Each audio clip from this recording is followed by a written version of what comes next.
नमस्कार दोस्तों। आज हम बात करेंगे कि जो महागठबंधन में जो सीटों के लेकर के जो दरार चल रहा था वो क्या सही है और क्या गलत है। उसमें कितना लोग अभी जैसे सुलझाने की कोशिश कर रहे थे कांग्रेस के बड़े बड़े नेता। आज हमने देखा कि अशोक गहलोत जो कि कांग्रेस के एक बहुत बड़े नेता है, उन्होंने तेजस्वी यादव के फार्म हाउस पर आकर उन्होंने मीटिंग की और उसके बाद वहां से मीटिंग होने के बाद फिर लालू यादव के पास दोनों तेजस्वी यादव और अशोक गहलोत जी दोनों बैठ कर गए हैं, लालू यादव के पास भी गए और वहां पर भी मीटिंग चली। मतलब एक नहीं दो दो मीटिंग चली। तो इसमें कहीं ना कहीं कहा जा रहा है कि जो सीटों शेयरिंग के लेकर के जो पेच फंसा हुआ है वो काफी इंडिया गठबंधन जो कह रहा है, जो कि बीजेपी और इंडिया गठबंधन को कहना है कि कहीं ना कहीं महागठबंधन में सीटों शेयरिंग शेयरिंग का जो फॉर्मूला है वो कहीं ना कहीं गड़बड़ है। और सभी लोगों को लगता है, जो कांग्रेस हो या तेजस्वी यादव हो या फिर अन्य पार्टियां हैं, वो लोग अपने अपने को बड़ा पार्टी दिखा करके अपने अपने को ज्यादा सीटों को मांग कर रहे हैं।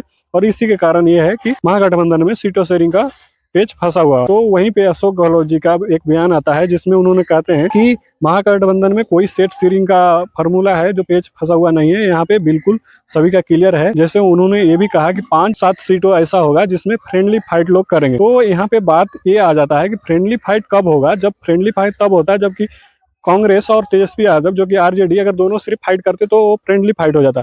लेकिन इसमें तो इंडिया गठबंधन मजा उठा लेगा। इंडिया जब कांग्रेस और आरजेडी दोनों आपस में ही झगड़ा कर लेंगे, आपस में ही एक ही सीट पे अगर दो दो कैंडिडेट खड़ा कर देंगे तो इंडिया गठबंधन तो वहां पे आसानी से जीत जाएगा। तो इस पे कहा जाता है कि राजनीति में खास करके कोई फ्रेंडली फाइट नहीं होता है। अगर किसी को आप सपोर्ट कीजिए या तो आप अपना खुद का कैंडिडेट रखिए और अपने आप को सपोर्ट कीजिए, क्योंकि वहां पे फ्रेंडली फाइट जैसे ही होगा तो तीसरा पार्टी निकल जाएगा। क्योंकि यही चीज हुआ था जब 2020 का हम लोग विधानसभा का चुनाव देखें तो उसमें क्या हुआ था कि बीजेपी कहीं ना कहीं खेल खेल दिया था, चिराग पासवान जी को अलग कर दिया था। और वही चिराग पासवान ये किया था कि जो जदयू है, जो नीतीश कुमार जी का पार्टी है, उस पे अपना कैंडिडेट खड़ा कर करके जदयू को इतना कमजोर किया था कि उन्होंने 115 सीट से 43 सीट पर सिमट गया था। और वहीं पे आरजेडी का फायदा हुआ था और बीजेपी का भी फायदा हुआ था, क्योंकि बीजेपी के साथ भी कोई, हालांकि 2-4 कैंडिडेट ऐसा था कि बीजेपी के साथ भी उतारा था चिराग पासवान, लेकिन बिल्कुल वहां पे ज्यादा करके ध्यान नहीं दिया। और उन्होंने चिराग पासवान ने कहीं ना कहीं 2020 का विधानसभा चुनाव में नीतीश कुमार को इतना अभद्र अभद्र तरीका से टिप्पणियां की थी कि उसका 115 की जगह 115 सीट पर जदयू ने चुनाव लड़ करके सिर्फ और सिर्फ 43 सीटों पर सिमट कर रह गया। और वही बात रह गई कि 2025 का जो विधानसभा चुनाव है उसी के कारण जदयू और बीजेपी ने चिराग पासवान को 29 सीटें दी है। क्योंकि अगर 29 सीटें जो सीट था, जो चिराग पासवान जी को मांग था, जो कि 40 से 50 सीटें ऐसा करके चिराग पासवान ने मांग रहा था, वहीं पे अगर चिराग पासवान को 40 से 50 सीटें अगर नहीं दिया जाता तो कहीं ना कहीं देखा जा रहा था कि चिराग पासवान अलग अपना 243 बोल रहे थे, लेकिन 243 सीटों पर तो लगता नहीं है कि चुनाव लड़ पाते, लेकिन कहीं ना कहीं फिर जदयू को नुकसान करता। और इसी सब के कारण जदयू ने मान गया कि ठीक है, कुछ कैंडिडेट मतलब कुछ अपना सीट भी चिराग पासवान को दे दिए और कुछ बीजेपी भी अपना सीट दे दिया। हालांकि ऐसा कहा जाता है कि जो 29 सीट चिराग पासवान को मिला है वो कहीं ना कहीं बीजेपी का ही सीट है। और कहीं ना कहीं यहाँ पर भी नीतीश कुमार को दबोचने के लिए ऐसा किया गया है। खैर वो तो बात की बात है। आप बात करते हैं महागठबंधन की। महागठबंधन में कहीं ना कहीं सारे नामांकन खत्म होने वाले हैं और यहाँ पे अभी सीट शेयरिंग जो फार्मूला है वो कहीं ना कहीं तय ही नहीं हो पा रहा है। तो इसी पे अशोक गहलोत जी आकर के तेजस्वी से मुलाकात करते हैं और उन्होंने कहते हैं कि इस चीज को जल्दी से जल्दी क्लियर किया जाए, क्योंकि जो इंडिया गठबंधन है वो कहीं ना कहीं लोगों में नेगेटिव फैला रहा है। जैसे वो बीजेपी का ये कहना है कि महागठबंधन में तो अभी तक ये भी नहीं तय हुआ है कि कौन मुख्यमंत्री बनेगा और किसको कितनी सीटें मिलेगी। क्योंकि तेजस्वी यादव राहुल गांधी के पीछे पीछे घूम रहे थे और ये बोल रहे थे कि राहुल गांधी अगले 2030 में प्रधानमंत्री का चेहरा होंगे, लेकिन राहुल गांधी ने एक भी बार नहीं बोला कि 2025 में तेजस्वी यादव मुख्यमंत्री का चेहरा है। तो इस पे कहीं ना कहीं दोनों के बीच में आपसी मतभेद था, वो काफी गहरा होता जा रहा था। और इसी सब के कारण बीजेपी वाले और जदयू वाले कहीं ना कहीं एक तरीका से कह रहे थे, कमेंट कर रहे थे कि जो, हालांकि ये बात इंडिया गठबंधन में भी काफी समय तक चला था, क्योंकि चिराग पासवान को जो गया और बोधगया का जो सीट मिला था उसमें जो हम पार्टी के जो ये मांझी जी हैं उन्होंने कह रहे थे कि हम अपना प्रत्याशी उतारेंगे, गया और बोधगया दोनों जगह पे जीतन राम मांझी बोल रहे थे कि अपना प्रत्याशी उतारेंगे। हालांकि उस चीज को बीजेपी ने काफी आसान भाषा में सुलझा लिया है, क्योंकि जहाँ पे अमित शाह ऐसे दिग्गज नेता हो वहां पे किसी को भी सुलझाना और उलझाना कोई ज्यादा बड़ा बात नहीं होता है। तो वहीं पे एक चीज और खुल के सामने आया है अभी अभी के मुद्दा में कि जैसे अमित शाह बिहार दौरे पर थे और अमित शाह से एक मीडिया वाले ने ये पूछा कि क्या आप 2025 में नीतीश कुमार को फिर से मुख्यमंत्री बना रहे हैं, तो उन्होंने साफ शब्दों में कहा था कि हम कौन होते हैं बिहार के मुख्यमंत्री किसी को बनाने के लिए, बिहार के जनता बनाएगी। और बिहार में जितने लोग यहाँ पे जो विधायकी से जो लड़ रहे हैं, उन सारे दल जीत करके आएंगे और फिर से एक वहाँ पे मीटिंग होगी और उस मीटिंग में अपना दल का नेता चुन लेंगे।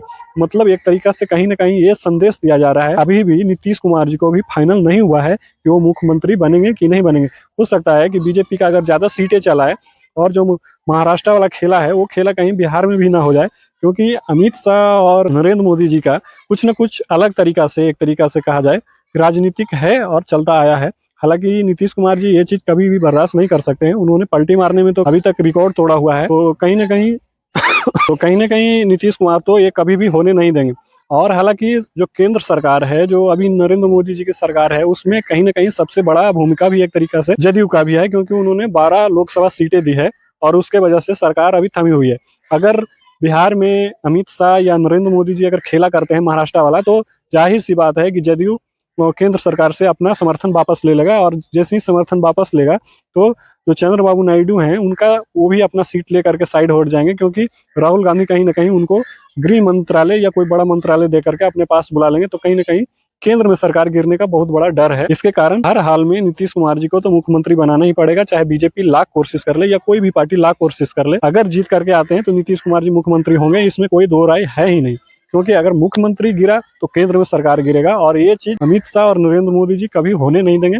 इसके लिए चाहे नीतीश कुमार जी का सेहत कितना भी खराब हो, जैसा भी हो, मेंटली जितना भी डिस्टर्ब हो, उनको ही मुख्यमंत्री बनाना ही पड़ेगा। ये बीजेपी का कमजोरी, एक तरीका से कह लीजिए, ये बीजेपी का कमजोरी है। क्योंकि हाल ही के दिनों में एक जो रैली में हमने देखा कि नीतीश कुमार जी एक महिला को जयमाला पहना रहे थे, एक तरीका से कह सकता है माला पहना रहे थे। एक उन्हीं का जो कोई साथी होंगे या फिर उन्हीं का सपोर्टर थे, उन्होंने काफी रोकने का भी कोशिश किया कि ऐसा ना कीजिए, महिला है, महिला को आप माला नहीं पहना सकते हैं। तो उस बात पे उन्होंने गुस्सा भी हुए, और गुस्सा होने के बाद पहले हाथ में पहनाया और फिर गले में माला पहना दिया। तो कहीं ना कहीं नीतीश कुमार जी का मेंटली कुछ तो प्रॉब्लम है, और कुछ प्रॉब्लम होने के बावजूद भी बीजेपी को ये कमजोरी है कि 2025 का भी विधानसभा में नीतीश कुमार जी को फिर से मुख्यमंत्री बनाना ही पड़ेगा, क्योंकि दूसरा और कोई उपाय भी नहीं है। कुछ लोगों को लगता है कि चिराग पासवान को इसलिए 29 सीटें दिया गया है, क्योंकि अगर 29 के 29 सीटें चिराग पासवान जीत करके आते हैं तो बीजेपी और चिराग पासवान ये लोग मिल करके अपना सरकार बना सकते हैं। लेकिन हालांकि ये सोचना आसान है, इमेजिन करना आसान है, लेकिन रियलिटी पे, ग्राउंड लेवल पे रियलिटी कुछ अलग है, और कुछ अलग ऐसा पेज फंसा हुआ है। इस पेज को 5 साल तक, अगले 5 साल तक कोई चाह कर भी निकाल नहीं सकता है, क्योंकि जो लोकसभा का चुनाव है वो कहीं ना कहीं 2029 में होगा, और फिर से बिहार विधानसभा का जो चुनाव है वो कहीं ना कहीं 2030 में होगा। तो अगले 4 से 5 साल तक कोई भी चाह करके अभी नीतीश कुमार जी को मुख्यमंत्री पद से नहीं हटा सकता है।